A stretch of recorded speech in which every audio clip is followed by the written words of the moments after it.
होतं शिका संघटित व्हा संघर्ष करा।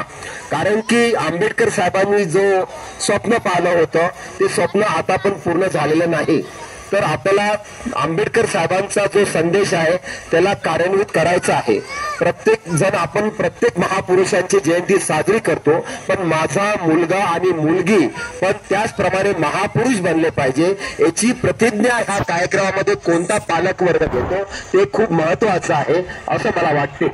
म्हणून आपण सर्वांनी पण, कारण की आंबेडकर साहेब आणि बाकी महापुरुष हा समाजामध्ये घडेल तेव्हा हा समाज एक चांगला घडेल आणि आपला देश समाज पुढे जाईल असं माझं वैयक्तिक मत आहे। राहिला इथचा प्रश्न, स्वतः हेनवे साहेब आपला व्यवसाय करून भिडी सारख्या एका ग्रामीण भागामध्ये एक वाचनालय चालवतात। त्यांचा पेन्शनचा कार्यक्रमाला माजी राज्यमंत्री लॉंग मार्चचे प्रणेते कवाडे साहेब आले होते आणि खरोखर त्यांच्या त्या रक्तामध्ये आहे की त्यांचं, आपण सर्वांना तर वाटते की इथे बनलं पाहिजे, पण त्यांची तळमळ आपल्यापेक्षा पण जास्त आहे। आता चर्चा करत असताना त्यांनी सांगितलं इकार साहेब की सर्वप्रथम इथे एखाद्या आमदार महोदयाच्या हातून किंवा खासदार महोदयाच्या फंडातून एक समाज भवन झालं पाहिजे। समाज भवन झाल्यानंतर त्याचं रूपांतर हळूहळू त्याच्यामध्ये अभ्यासिकामध्ये झालं पाहिजे असं त्यांचं स्वप्न आहे आणि ते सर्वांचं एक स्वप्न आहे। कारण आंबेडकरी समाजाला मी खूप भाग्यवान समजतो की त्यांना ह्या देवी देवता आणि जे सर्व बुवा भाजीपासून तुम्हाला आंबेडकर साहेबांनी दूर ठेवलं हे तुमच्यावर खूप मोठं योगदान आहे असं माझं खरोखर स्पष्ट मत आहे।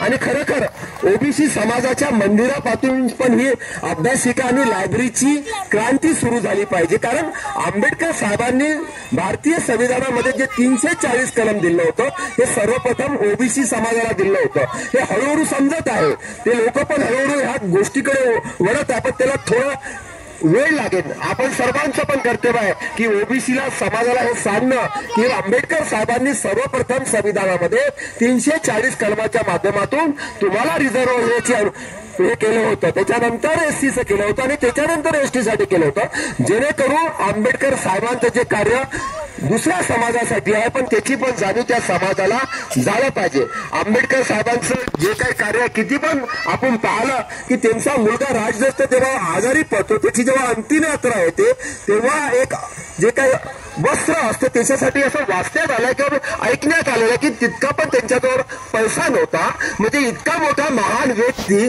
तो इतका पण पैसा संच करत नव्हता, तर त्याचं किती त्याग होतं। त्यांनी आपलं शरीर झिजवलं संविधान बनवण्यासाठी। जेव्हा संविधान बनवत होतं एक एक व्यक्ती काही ना काही कारण सांगून त्या संविधानाच्या मसुदा समितीतून बाहेर जात होता, पण हा व्यक्ती दिवस रात्र संविधानासाठी त्यांनी आपलं शरीर झिजवलं, आपलं प्राण त्याग केलं। म्हणून आंबेडकर साहेबांचं स्वप्न हे आपण सर्वांनी साकार करणं हे आपलं कर्तव्य आहे। दिवस रात्र त्याची आठवण आपल्या मनामध्ये ठेवणं हे आपलं कर्तव्य आहे।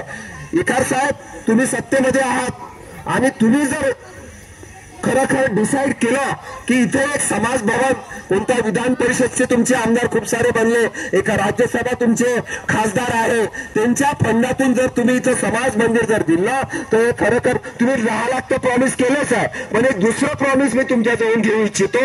एक समाज भवन तुमच्या शिवसेना पक्षाच्या एखाद्या विधान परिषद किंवा राज्यसभेच्या जो निधी असतो त्याच्यातून जर तुम्ही प्रयत्न केला तर ह्या परिसरातील सर्व जनता तुमची आभारी राहील। कारण एकनाथ साहेब डीसीएम म्हणतात, डेडिकेटेड टू कॉमन मॅन स्वतःला मनवतात आणि ते सामान्याचं काम करतात। मी नक्की असं आशा करतो की तुम्ही एक समाज भवन नक्की इथे सँक्शन कराल।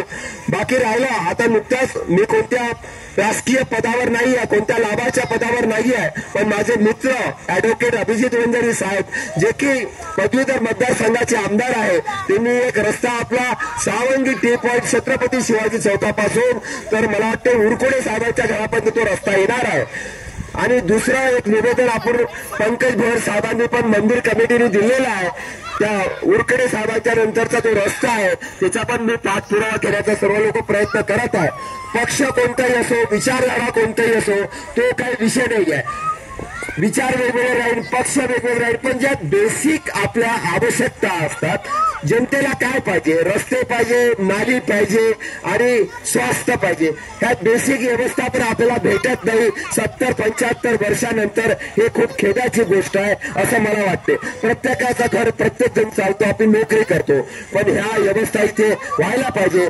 मी पण भविष्यामध्ये प्रयत्न करत राहील. आपण सर्वांचा सहयोग याच्यासाठी असू द्याल.